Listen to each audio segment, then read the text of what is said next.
Hello everyone, क्या हाल चाल, कैसे हैं आप लोग। Welcome back to our YouTube channel जिसका नाम है लॉडिक्शन। चलिए, good morning all of you. आज की क्लास में हम कंप्यूटर देखेंगे और ये एमपीसीजे के लिए जो मोस्ट इंपॉर्टेंट टॉपिक्स हैं सिर्फ वही कवर किए गए हैं, ठीक है। क्योंकि ये एक रैपिड रिवीजन है तो मैं बहुत ज़्यादा डिटेल में तो नहीं जाऊँगा, लेकिन जो आपके एग्ज़ाम के लिए ज़रूरी है वो सब कुछ हमने यहाँ पे कवर किया हुआ है, ठीक है। तो सबसे पहले हम देखते हैं कंप्यूटर। कंप्यूटर का फुल फॉर्म ही देख लेते हैं। तो कंप्यूटर से सी से आपका होता है common, O stand for operating, M stand for machine, P stand for purposely, U used, and T technological, E educational, R research, ठीक है। अगर इसको हम आसान सी भाषा में या कंप्यूटर का डेफिनेशन ही कह लें फुल फॉर्म का, तो कंप्यूटर से होता है common operating machine purposely used for technological and educational research. ये आपका है COMPUTER,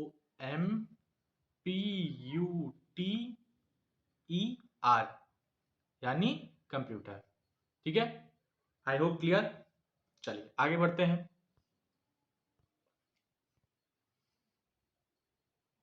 देखिए, अब हम देखेंगे आईपीओएस। आईपीओएस आईपीओएस है क्या। देखिए, ये आपके लिए इंपॉर्टेंट टॉपिक है। वैसे यहाँ पे जो भी मैं कवर करा रहा हूँ सब आपके लिए इंपॉर्टेंट है। जो इंपॉर्टेंट है सिर्फ वही मैं यहाँ पे कवर करा रहा हूँ, ठीक है। चलिए, I stand for input, P stand for process, O output, and S storage, ठीक है। चलिए, इसका एक फॉर्मूला बता देता हूँ। आईपीओएस ही क्यों है, ISPOS क्यों नहीं है, SOPI क्यों नहीं है, उल्टा नहीं हो सकता है ये, ठीक है। इसका एक फॉर्मेट है, पहले I होगा, फिर P होगा, फिर O होगा, एंड देन आपका S। क्यों, चलिए देखते हैं। देखिए, पहले आप किसी चीज में इनपुट करेंगे। अगर आप सिस्टम की बात करते हैं तो आपको पहले इनपुट करना पड़ेगा, फिर वो प्रोसेस करेगा। प्रोसेस होने के बाद जो चीज़ आपको मिलता है उसे हम आउटपुट कहते हैं। उस आउटपुट को अगर आप कहीं सेव करना चाहते हो, रखना चाहते हो, तो वो स्टोरेज कहलाएगा, ठीक है। चलिए एक एग्जांपल की तरफ से देखते हैं। अब जैसे मैं यहाँ पे स्क्रीन पे अपने पेन से लिख रहा हूँ यहाँ पे, ठीक है। मैं आई को सर्किल कर रहा हूँ। मैं क्या कर रहा हूँ, इनपुट कर रहा हूँ। मैं यहाँ से ड्रा कर रहा हूँ। ये जो ड्राइंग हुई ये क्या हुई, इनपुट हुई, ठीक है। स्क्रीन पे ये सर्किल होना शुरू हो गया। क्या होने लगा, प्रोसेस होने लगा। आपको वहां पे दिखने लगा कि भैया हमको इनपुट, आउटपुट, प्रोसेस और स्टोरेज के बारे में बता रहे हैं। तो ये क्या हो गया, आपका आउटपुट हो गया, क्योंकि आपको दिखने लगा, ठीक है। अब ये जो पीडीएफ है, ये जो मैं लिख रहा हूँ, ये पीडीएफ अभी सेव हो जाएगा।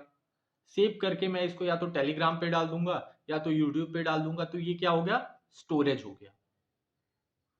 क्लियर, आई होप आपको समझ में आया। चलिए, अब ये क्यों इंपॉर्टेंट है, आपको ना ऐसे चार ऑप्शंस दे देगा भैया। चार ऑप्शन से कहेगा भैया एक ऑड वन आउट निकाल दो यहाँ से। माउस दे दिया, कीबोर्ड दे दिया, स्कैनर दे दिया, फिर एक में रैम रोम दे देगा। अब आपको यहाँ अगर पता होगा कि भैया ये इनपुट्स हैं सारे, ये प्रोसेस हैं सारे, ये आउटपुट हैं, ये स्टोरेज है, तभी तो आप एलिमिनेट कर पाओगे। या तो क्वेश्चन पूछ लिया कि भैया चार ऑप्शन दे देगा आपको, कहेगा इसमें बता दीजिए इनपुट क्या है, प्रोसेस क्या है, आउटपुट क्या है, स्टोरेज क्या है, ठीक है। Are you getting my point. चलिए, माउस क्या है, इनपुट है। कैसे, आप जब माउस को क्लिक करते हो या तो राइट लेफ्ट अप डाउन करते हो, तभी आपके स्क्रीन पे क्या होता है, जो सर्वर होता है, कर्सर जो होता है, वो इधर उधर रोटेट करता है, ठीक है। उसी प्रकार से कीबोर्ड, जब तक आप कीबोर्ड को प्रेस नहीं करोगे, कोई की प्रेस नहीं करोगे, तब तक सामने लिखाएगा नहीं, ठीक है। सेम स्कैनर, स्कैनर आपके दिमाग, काफी सारे बच्चे कंफ्यूज होते हैं कि भैया स्कैनर तो डायरेक्ट प्रोसेस है, बस स्कैन करिए तुरंत प्रोसेस होकर आउटपुट दे देता है। भैया, जब आप कोई क्यूआर कोड को स्कैन करोगे, जब आपने अपना फोन उठाया, स्कैनर ऑन किया, क्यूआर कोड के सामने रखा, क्यूआर कोड ने स्कैनर को क्या दिया, अपना इनपुट दिया है। स्कैनर सबसे पहले क्यूआर कोड को क्या करेगा, कैप्चर करेगा। जब वो कैप्चर कर लिया तो क्या हो गया, इनपुट हो गया। जब कैप्चर करके उस पर काम करना शुरू कर दिया, तो वो क्या हुआ, प्रोसेस हुआ। ठीक है, जब प्रोसेस हो जाएगा तो वो क्या करेगा, सपोज मान लीजिए आप यूपीआई कर रहे थे, ठीक है, आप किसी को पैसा ट्रांसफर कर रहे थे तो उसका क्यूआर कोड स्कैन किए, तो पहले जब वो स्कैन करने लगा तो इनपुट करने लगा, मतलब आपके अकाउंट का डिटेल लेने लगा। ठीक है, प्रोसेस हुआ, आपके अकाउंट का डिटेल मेरे स्क्रीन पे आ गया, फिर जब मैंने आपको ट्रांसफर कर दिया तो वो आउटपुट हो गया।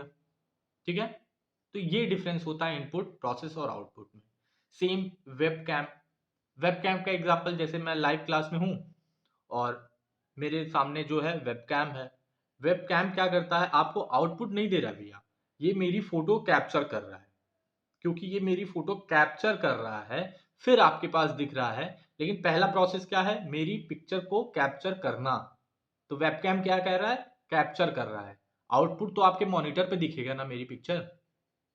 ठीक है, वेबकैम मेरी फोटो को क्या कर रहा है, कैप्चर कर रहा है। ठीक है, फिर स्क्रीन पे दिखा रहा है, तो स्क्रीन पे दिखा रहा है तो वो आपका आउटपुट है, लेकिन यहां से मेरी फोटो को कैप्चर कर रहा है तो वो क्या हुआ, इनपुट हुआ। Clear. Same as track ball, track ball देखिए नॉस्टैल्जिया आपके लिए हो गया ये। आप थोड़ा बचपन में चले जाओ, 7th 8th 9th 10th, आपके स्कूल में कंप्यूटर लैब होता था। ठीक है, वहाँ वो जो प्रॉपर कंप्यूटर, मोटे स्क्रीन वाले कंप्यूटर आते थे, माउस आता था। माउस को थोड़ा सा याद करो, पुराना वाला माउस, थोड़ा छोड़ दो अभी की सब कुछ जुडिशरी वगैरह, माउस पे चले जाओ। माउस के नीचे एक बॉल लगा रहता था। अगर आप मेरी तरह खुरापाती थे तो आपके मन में आता था कि आप माउस को खोल के एक बार बॉल निकाल लिया जाए क्या। तो वो जो बॉल था उसी को हम ट्रैक बॉल कहते हैं। ठीक है, जब आप उस माउस को, बॉल को इधर उधर रोटेट करते, अगर माउस को उठा के हवा में रोटेट करो कोई काम नहीं करेगा, लेकिन जो वो बॉल था अगर आप उस पर टच करके रोटेट करते थे तो सामने का जो कर्सर था वो इधर उधर होने लगता था। ठीक है, तो वो भी इनपुट में आता है। फिर आपका टच पैड, टच पैड क्या है, आप अगर लैपटॉप पे ये क्लास ले रहे हो तो लैपटॉप पे आपके कीबोर्ड के पास आप देखोगे एक टच वाला सिस्टम होगा। ठीक है, वहां पे आप टच करते हो तो कर्सर लेफ्ट राइट ऊपर नीचे होता है। ठीक है, तो वो आप वहां पे इनपुट देते हो। सेम एज माइक्रोफोन, अब जैसे मैं यहाँ पे बोल रहा हूँ, ठीक है, मैं ये लेक्चर रिकॉर्ड कर रहा हूँ, तो माइक्रोफोन के द्वारा मेरी वॉइस को क्या किया जा रहा है, कैप्चर किया जा रहा है, रिकॉर्ड किया जा रहा है, यानी मैं इस सिस्टम को इनपुट दे रहा हूँ। ठीक है, अब ये रिकॉर्ड होगा, रिकॉर्ड होके आपको सुनाई देगा, तो आपका जो स्पीकर आपको सुना रहा है वो क्या हो गया, आउटपुट। माइक्रोफोन क्या हो गया, इनपुट। क्लियर। अब टच स्क्रीन, टच स्क्रीन पे लोगों को फिर दिक्कत हो जाती है, भैया टच पे तो हम स्क्रीन पे टैप कर दिए, स्क्रीन पे ड्रा कर दिए तो वो तो हमको दिख गया। ठीक है, लेकिन नहीं, आप जब तक टच स्क्रीन पे कुछ लिखोगे वो 1 सेकंड की ही टाइम लेगा, मतलब हाफ सेकंड भी लेगा, तो भी आप ये ध्यान दो जब आप उस पर ड्रा कर रहे हो, पहले जिस तरफ आप ड्रा कर रहे हो उस तरफ वो ड्रा होना शुरू हो जाएगा। ठीक है, तो ये आपका इनपुट हो गया। अब जैसा जैसा ड्रा होना चाहिए वो उसका प्रोसेस है। ठीक है, अब ड्रा होने के बाद जैसा आपको दिखाई दे रहा है वो आपका आउटपुट है। ठीक है, अब बायोमेट्रिक्स देख लेते हैं। ऑफिसेज में, अब कई कई कॉलेजेस में, या आप एग्जामिनेशन सेंटर पे जा रहे हो, कहीं भी जहाँ पे आपका अटेंडेंस, मान लीजिए आपको क्या लगाना पड़ता है, अंगूठा लगाना पड़ता है भैया। आधार कार्ड सही कराने जा रहे हो, पैन कार्ड सही कराने जा रहे हो, तो वहाँ पे भी आपको थंब इम्प्रेशन देना पड़ता है। तो जिस मशीन में आप अपना थंब देते हो, अंगूठा देते हो, तो वो क्या करता है, आपके अंगूठे को स्कैन करता है, यानी आपके अंगूठे का या आपका डाटा स्कैन करता है। तो इसलिए वो क्या हो गया, इनपुट हो गया, फिर प्रोसेस करके आपके मॉनिटर पे वो क्या करता है, आपका आउटपुट देता है। Clear, are you getting my point. चलिए, RAM, ROM, motherboard, microprocessor, ये सब प्रोसेसर वाली चीजें हैं। ठीक है, ये इनपुट में आप जो भी कर रहे हो प्रोसेसर आपका लेता है, फिर वही आपको यहाँ पे आउटपुट दे देता है। आउटपुट क्या है, आपका मॉनिटर, जहाँ पे स्क्रीन पे अभी आप मुझे देख रहे हो, ये IPOS देख रहे हो, ये आपका आउटपुट हो रहा है। स्पीकर, जैसा मैंने बताया, माइक्रोफोन इनपुट करता है, स्पीकर आपको आउटपुट करता है। प्रोजेक्टर, एनिमल देखने गए थिएटर में, आगे बैठे हुए थे, पता नहीं कहाँ मेरे कान के बगल से लाइट जा रही थी और वो पर्दे पे जा रही थी। मेरे साइड से लाइट जा रही थी और वो लाइट सीधे पर्दे पे जा रही थी और पर्दे पे हमको रणबीर कपूर दिख रहा था। ठीक है, तो ये जो पर्दे पे चीजें दिखी हैं वो किसकी वजह से दिखी है? प्रोजेक्टर की वजह से। तो ये प्रोजेक्टर ने क्या किया, मुझे आउटपुट दिया, तब मैंने जाके पूरी एनिमल 3 घंटे में खत्म कर पाया। ठीक है, चलिए। प्रिंटर, प्रिंटर आपको आउटपुट ही देता है। प्लॉटर क्या होता है? प्लॉटर देखिए प्रिंटर का बड़ा भाई है। ठीक है, प्रिंटर क्या है? ये सिविल जज। ठीक है, प्लॉटर क्या है? ये हाई कोर्ट, सुप्रीम कोर्ट, ऐसी चीजें हैं। ठीक है, सिंपल से एग्जांपल ले लीजिए। आपने अपने सड़कों पे, अपने चौराहों पे बड़े बड़े बैनर्स देखे होंगे। ठीक है, अब वो बैनर छपते कैसे हैं? प्रिंटर से तो छप नहीं पाएंगे भैया, प्रिंटर छोटा सा होता है। तो वो जो बड़े बैनर छपते हैं वो प्लॉटर की मदद से होते हैं। ठीक है, क्लियर? स्टोरेज आपका हार्ड डिस्क, फ्लॉपी डिस्क। या मुझे ना डिस्क की स्पेलिंग में कंफ्यूजन हो रहा है, तो एक बार कमेंट बॉक्स में बता दीजिएगा, DISK होता है या DISC होता है। ठीक है, चलिए, जज मत करिएगा, जज कर भी लीजिए, कोई दिक्कत नहीं। लेकिन मुझे शर्म नहीं आती अगर मुझे कोई चीज़ नहीं आ रही है, और मैं सीख सकता हूँ। ठीक है, आप भी मुझे बता सकते हो, मैं भी आपको कोई चीज़ें बता सकता हूँ। चलिए, एक बार कमेंट बॉक्स में बता दीजिए, डिस्क की स्पेलिंग DISK होती है या DISC होती है? Floppy disk, optical disk, CD, DVD। CVD याद करिए, आपने बचपन में कैसेट खरीदा होगा पिक्चर देखने के लिए, गाने सुनने के लिए, तो वो CD होती थी। अब एक ही कैसेट में 6-7 पिक्चर्स जब आने लगे, 6-7 फिल्म्स आने लगे, तो वही आपका DVD था। याद आया? ठीक है, पेन ड्राइव, पेन ड्राइव आप सभी लोग भली भांति जानते हैं। इसमें क्या किया जाता है? स्टोरेज लिया जाता है। अब कॉलेज में 5 साल तो PPT वगैरह बना नहीं है, खुद से तो बनाया नहीं। क्या किया? दोस्तों से कहा भैया ये पेन ड्राइव ले लो, इसमें अपने नोट्स डाल देना, PPT डाल देना। ठीक है, एंड टाइम पे मैं इसको प्रिंट करवा के जमा कर दूंगा। मेमोरी कार्ड, चिप, भैया 40 रुपया ले लो, पूरा चिप हमारा फुल कर दो। ठीक है, याद आया कुछ? वही है। जिप ड्राइव क्या होता है? ये प्राइवेट फाइल्स के लिए यूज किया जाता है। आप कभी कभी देखते होगे आपका आधार कार्ड जब आप डाउनलोड कर रहे हो, तो वहां पे जिप फोल्डर करके आता है। ठीक है, उसमें आपसे पूछता है कि भैया आप अपना बर्थ ऑफ डेट डाल दो, डेट ऑफ बर्थ डाल दो, यानी उसमें पासवर्ड लगा रहता है। ठीक है, एक तरह का प्रोटेक्ट करने वाली चीजों को जिप ड्राइव करते हैं। ठीक है, चलिए आगे बढ़े। यहां तक सबको क्लियर? अगर किसी को कोई डाउट हो तो कमेंट बॉक्स में बता दीजिएगा, मैं फिर से वहां पे रिप्लाई में एक्सप्लेन कर दूंगा। क्लियर? अब चलिए, अब हम देखते हैं सॉफ्टवेयर एंड हार्डवेयर। देखिए, सॉफ्टवेयर क्या होता है? इंटेंजिबल होता है। हार्डवेयर क्या होता है? टेंजिबल होता है। अब इसका मतलब क्या है? हालांकि आपको पता होगा, आप लॉ के स्टूडेंट हैं। टेंजिबल वो चीजें होती है जिसे हम टच कर सकते हैं। इंटेंजिबल या नॉन टेंजिबल वो चीजें होती हैं जिन्हें हम सिर्फ देख सकते हैं और महसूस कर सकते हैं। तो सॉफ्टवेयर को भैया आप छू नहीं सकते हो, हार्डवेयर को ये छू सकते हो। हार्डवेयर जैसे monitor, mouse, keyboard, printer, CPU, pen, tablet, ये सारी चीजें। सॉफ्टवेयर एप्लीकेशन होता है और सिस्टम होता है, दो तरीके का होता है। अब ये सिस्टम क्या होता है, एप्लीकेशन क्या होता है, ये देख लेते हैं। आप फोन कर रहे हो एंड्रॉयड, आपके हाथ में एंड्रॉयड फोन है या आईफोन है यानी iOS है। ठीक है, ये आपका सिस्टम है। अब आप एप्लीकेशन में यूज कर रहे हो यूट्यूब,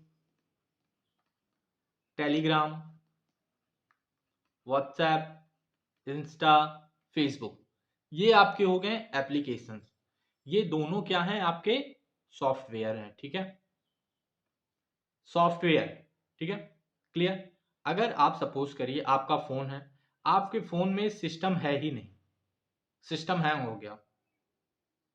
ठीक है, यानी आपका एंड्रॉयड हैंग हो गया, तो क्या ये आपके एप्लीकेशंस चलेंगे? यानी आपका YouTube, Telegram, WhatsApp, Insta, Facebook चलेगा? नहीं चलेगा। तो सिस्टम, सॉरी, सॉफ्टवेयर में सिस्टम का होना सबसे ज्यादा जरूरी है। सिस्टम के बाद आप कोई भी एप्लीकेशन उस पर रन करा सकते। Clear? Are you getting my points? आगे बढ़े, चलिए। अब हम देखेंगे जनरेशन ऑफ कंप्यूटर। ये आपके लिए इंपॉर्टेंट है। देखिए, फर्स्ट जनरेशन, अगर आप ये सोच रहे हो i3, i4, i5, i12, ये वर्जन्स हैं। ठीक है, ये जनरेशन की बात हो रही है कंप्यूटर की। सबसे पहला जो कंप्यूटर था आपका, सबसे पहला जनरेशन का जो कंप्यूटर था या जो सिस्टम था, टेक्नोलॉजी था, वो टेक्नोलॉजी थी वैक्यूम ट्यूब। फर्स्ट जनरेशन का जो कंप्यूटर था, उसमें कौन सी टेक्नोलॉजी यूज की जाती थी? Vacuum tube. और बता दें, ये जो सिस्टम होता था वो सपोज करिए ना आपके रूम से भी बड़ा रहता होगा। आप जिस रूम में बैठे हो उस रूम से बड़ा ही रहा होगा। और इसका काम क्या था? कैलकुलेटर की तरह से, यानी सब्सट्रैक्ट, माइनस, प्लस, मल्टीप्लाई, बस इतना ही कर पाता था।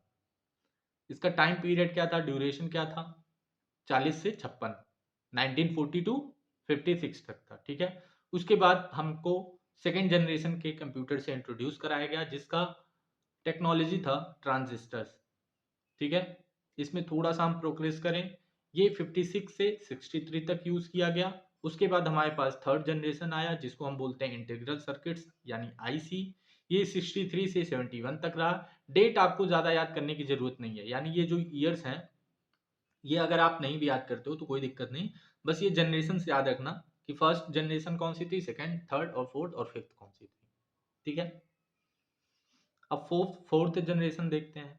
ये है आपका माइक्रो प्रोसेसर।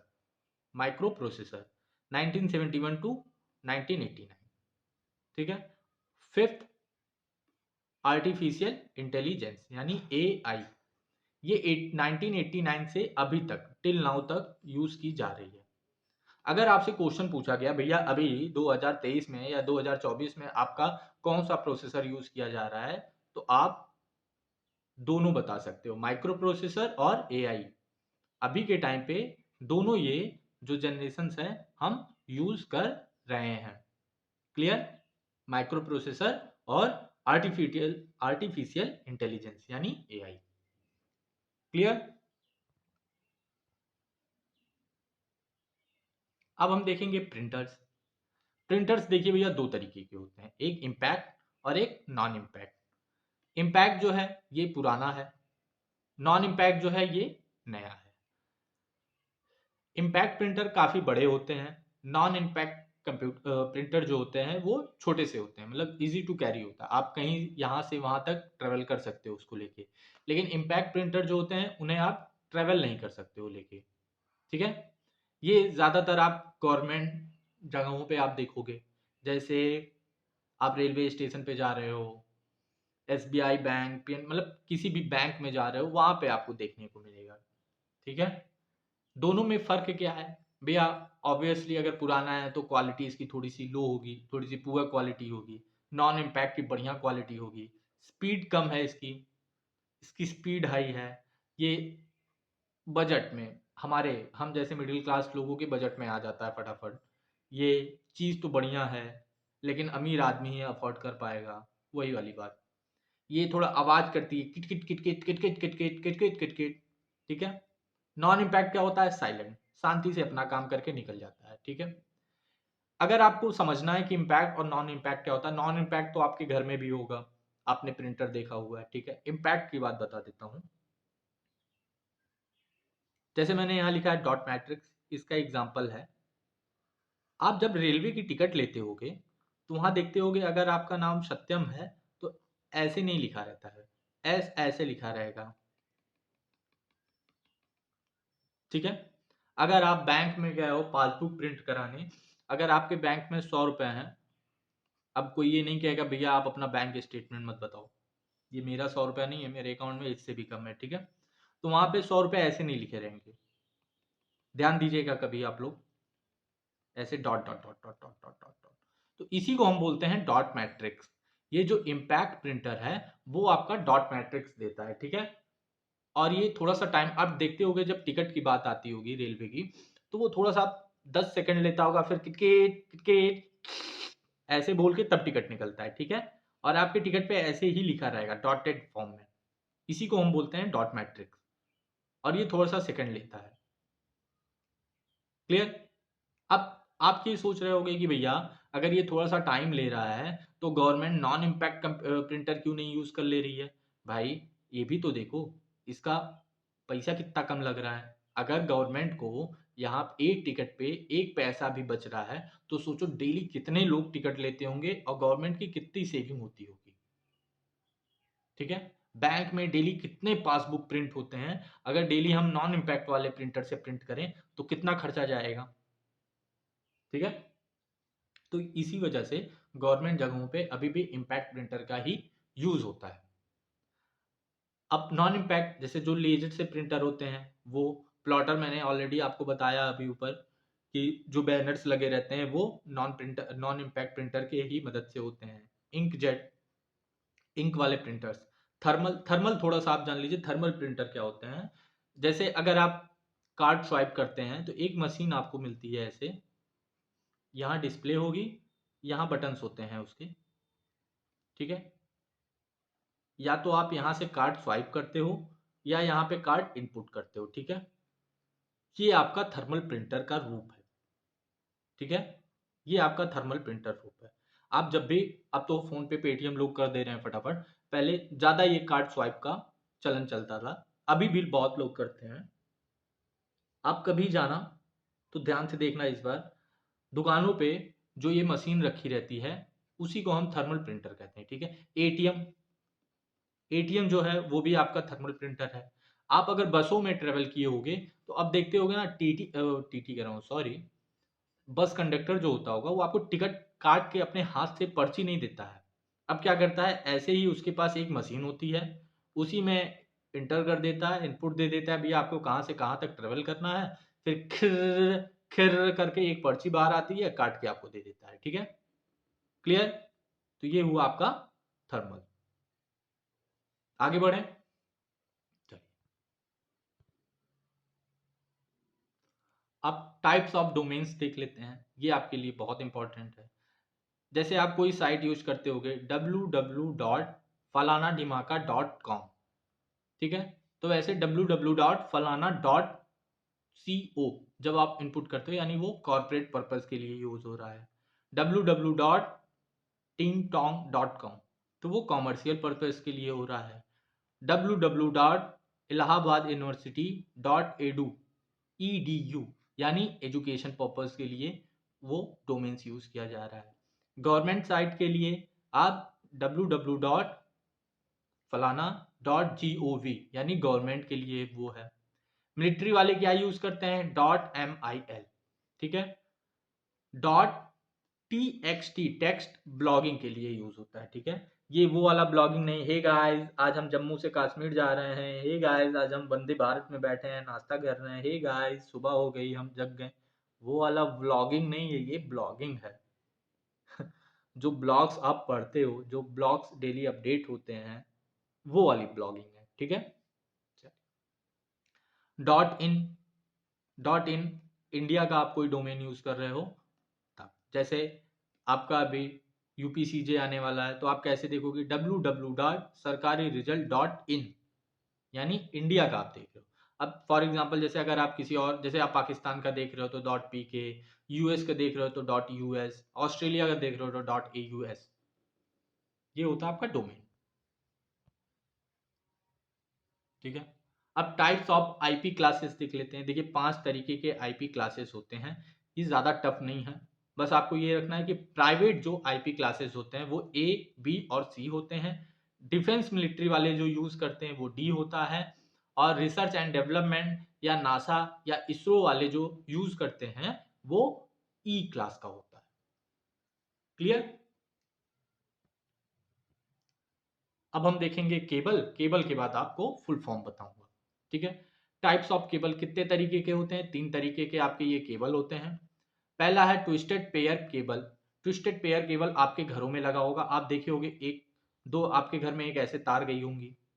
ठीक है, ये अगर रेड कलर का होगा तो ये ब्लू होगा, ब्लैक होगा, वाइट होगा। ठीक है, यानी दोनों सेम कलर के नहीं होते हैं। क्लियर। ट्विस्टेड पेयर केबल जो होते हैं वो दोनों तार सेम कलर के नहीं होते हैं, एक लाल होगा तो एक काला होगा, एक लाल होगा तो एक सफेद होगा, ऐसे होता है। और ये ज्यादातर घर के वायरिंग के ही यूज में आते हैं। ठीक है, घरों में जो आपकी वायरिंग्स होती हैं उसमें यूज आते हैं। सेकंड कोएक्सिएट, ये टाटा स्काई लगा डाला तो लाइफ जिंगा लाला। यानी ये डिश टीवी के लिए, सॉरी डिश टीवी नहीं, क्या बोलते हैं उसको यार, डिश के लिए। यार डिश टीवी तो टाटा स्काई की तरह कंपनी का नाम है ना। अरे जिसकी वजह से आप पिक्चर टीवी देख पाते हो और वो चैनल्स आपको प्रोवाइड करता है, वो डिश टीवी। आप इसका मैं रूप बता देता हूँ। ये थोड़ा सा मोटा होता है इनके फॉर्म में, ट्विस्टेड पेयर केबल से थोड़ा सा मोटा होता है। ज़्यादातर ये ब्लैक कलर का होता है। इसको, ये जो ब्लैक पोर्शन होता है, इसको आप रिमूव करोगे, हटाओगे, तो एक वाइट पोर्शन होगा। उसको जब आप रिमूव करोगे तब एक तार जैसा दिखेगा और अंदर जाके ये कॉपर का असली तार मिलता है, जिसको आप जहाँ पे कनेक्ट करना होगा, जिससे जोड़ना होगा, आप उससे जोड़ते हो। ठीक है, क्लियर, याद आ गया कोएक्सिएट क्या होता है। आप ध्यान देना अपने घर में जहाँ आपका डिश टीवी लगा होगा, वहां पे आपका कोएक्सिएट केबल लगा हुआ है। ठीक है, फाइबर ऑप्टिक। फाइबर ऑप्टिक क्या होता है? ये बेसिकली यूज किया जाता है नेट के लिए, यानी इंटरनेट के लिए। ये काफी मोटा तार होता है, बहुत मोटा तार होता है, और ये वाटर प्रूफ होता है। फाइबर ऑप्टिक वाटर प्रूफ होता है। आप के मोहल्ले में जब भी सड़क बनती है या चौराहे पे सड़क बनती है, 2 महीने बाद उस सड़क को फिर से गड्ढा करके कहा जाता है, अरे भैया तार डालना तो हम भूल ही गए थे। तो वो जो सड़क के नीचे से तार जा रही है, वो बहुत मोटी तार होती है और बहुत हैवी तार होती है और बहुत वाटर प्रूफ होती है। उसी को हम बोलते हैं फाइबर ऑप्टिक। करंट का ही न्यूज था, अगर आपको याद हो, अंडमान में क्या किया जा रहा है? इंटरनेट प्रोवाइड किया जा रहा है। जियो जो है, जियो आपका, जियो वहां पे पहुंच रहा है। अब भैया समुंदर के नीचे से, पानी के नीचे से ट्विस्टेड पेयर केबल या कोएक्सिएट तो डाल नहीं सकते हैं, तो वहां पे हम कौन सी केबल डालते हैं? फाइबर ऑप्टिक, क्योंकि वो वाटर प्रूफ होता है। ठीक है, चलिए अब फटाफट फुल फॉर्म देख लेते हैं। देखिए, ये जो फुल फॉर्म है, ये आपके मॉनिटर्स के फुल फॉर्म है। जैसे एलसीडी, एलसीडी जो पहले हम लोग देखते थे, अभी भी बहुत से घरों में है, उसका फुल फॉर्म है liquid crystal display. LED, light emitting diode. ठीक है, TET, thin film transistor, sorry TFT है ये, टीईटी नहीं होता है, TFT, TFT thin film transistor. BMP, bitmap. CRT, cathode ray tube. Guys full form जरूर देख लीजिएगा, एक क्वेश्चन आने के चांस सबसे ज्यादा है। और मैं आपको ये बता दूं, ये जितने भी कंप्यूटर के आज आपको टॉपिक दिखे हैं, ये एमपीपीएससी के जितने भी एग्जाम हुए हैं स्टेट लेवल के, वहाँ के सारे मैंने पीवाईक्यू को उठा के देखा है, वहाँ से एनालिसिस किया है, फिर ये टॉपिक्स आपको मिले हैं। एमपीसीजे तो ऑब्वियसली उसको देख के ही बनाया गया है, लेकिन अगर हम पैटर्न देखें लास्ट ईयर से या इसी टाइम से, तो चाहे वो यूपी पीसीएस हो, यूपी जुडिशरी हो या एमपी जुडिशरी, कोई भी जुडिशरी, इन्होंने अपना लेवल अप किया है। और जो भी एडिशनल सब्जेक्ट हैं, जीके जीएस कंप्यूटर, ये ज़्यादातर ये अपने स्टेट के पीसीएस एग्जाम से ही क्वेश्चन उठा के दे देते हैं। तो इसलिए आपको ये थोड़ा सा लग रहा होगा कि भैया ये तो आप बहुत ज़्यादा थोड़ा टफ पढ़ाते रहो, तो नहीं, थोड़ा सा ऊपर गया हूँ, और आपके एमपी के जो भी स्टेट एग्जाम्स हैं वहीं के क्वेश्चंस हैं ये सारे। ठीक है, चलिए बात करते हैं सीडी की। सीडी कैसेट जो हमने डिस्कस किया है पहले, compact disk, DVD, digital versatile disk. Versatile था इसी वजह से एक ही कैसेट में आप 4-5 मूवी डाल लेते हो। देखना गाइस, जज मत करना यार प्लीज, यहाँ पे डिस्क की स्पेलिंग अलग है, यहाँ पे अलग है। मैं थोड़ा सा कंफ्यूज हो रहा था लिखते समय कि ओरिजिनल स्पेलिंग क्या है। मुझे जहाँ तक लगता है DISC ही है। एक बार आप कमेंट बॉक्स में बता दीजिएगा इसकी सही स्पेलिंग क्या है। ठीक है, BRD, blu ray disk, HPD, holographic versatile disk. Virus, आपके लैपटॉप में वायरस आ गया है। Vital information resource under siege. ठीक है, फिर आपका आता है वॉर्म। वॉर्म का फुल फॉर्म होता है write once read many. Write once read many, many. Clear. Wifi जो आप यूज कर रहे हो, वायरलेस फिडिलिटी, लाईफाई या lifi light fidelity. BIOS basic input output system, JPEG joint photographic expert group. अच्छा, JPEG आप लोगों ने देखा भी होगा, बस हो सकता हो आप लोग रिकलेक्ट ना कर पा रहे हो। कभी कभी जैसे आईफोन से आप कोई फोटो ले रहे हो और आपका एंड्रॉयड जो है वो काफी सस्ता वाला फोन है मेरी तरह, तो पिक्चर ना फटने लगती है, पिक्चर करप्ट हो जाती है, वो आपको पिक्चर दिखेगी नहीं। और फिर जब आप डिटेल्स में जाके देखते हो तो उसमें JPEG या IMG, EGG ऐसे करके दिखता होगा, तो वही वाला ये है। कभी आप ट्राई करना, देखना अपने फ़ोन में, ठीक है। www ये आपका प्रीवियस ईयर का क्वेश्चन था और मुझे दिखा, तो मुझे भी इसका फुल फॉर्म नहीं पता था, तो मैंने चेक किया। हमने क्या देखा है आज तक? www वर्ल्ड वाइड वेब, ठीक है। लेकिन इसका www का भी फुल फॉर्म होता है world wide web worm, write once read many, ठीक है। फिर गिफ जो आप इंस्टा पे भेजते हो अपने दोस्तों को या व्हाट्सएप पे भेज रहे हो, उसका फुल फॉर्म होता है ग्राफिक्स इंटरचेंज फॉर्मेट। क्या फुल फॉर्म है? Graphics interchange format. चलिए, थैंक यू सो मच। अगर आपको ये क्लास अच्छा लगा हो तो एक बार लाइक कर दीजिएगा, कमेंट करके बता दीजिएगा आपको कैसा लगा। और MPCJ में आपको किस सब्जेक्ट पे और दिक्कत हो रही है आप कमेंट बॉक्स में बता दीजिएगा, तो ऐसे ही मैं इंपॉर्टेंट टॉपिक्स आपके लिए बना के ला दूंगा, ठीक है। बाकी आप मेरा टेलीग्राम चैनल ज्वाइन कर सकते हो जिसका नाम है लॉडिक्शन। अब जैसे आज कंप्यूटर का लेक्चर आपने देख लिया है, तो शाम में ही, रात में ही कंप्यूटर के जितने भी PYQs थे MPCJ में, वो वहाँ पे MCQ के फॉर्मेट में आपको मिल जाएंगे। चलिए, thank you so much, bye bye, take care.